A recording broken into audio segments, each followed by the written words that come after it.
of a 54-meter cable-stayed bridge over the Volta River from Volivo to Dorfor Adidome in 2017.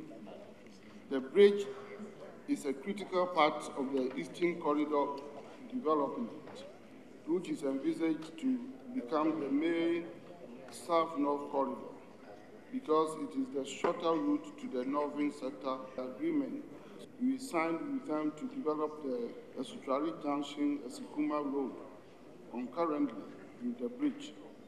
Therefore, they expect a firm commitment from GOG to undertake the road works before the bridge works would commence.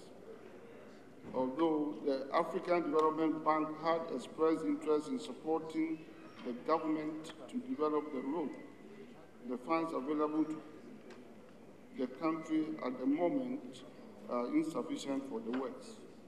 The sector has presented various funding scenarios to the Ministry of Finance to consider in financing the road works. Mr. Speaker, the current program is that the procurement of consultants is ongoing, but has suffered some delays due to the ongoing discussions on the commitment for the road works.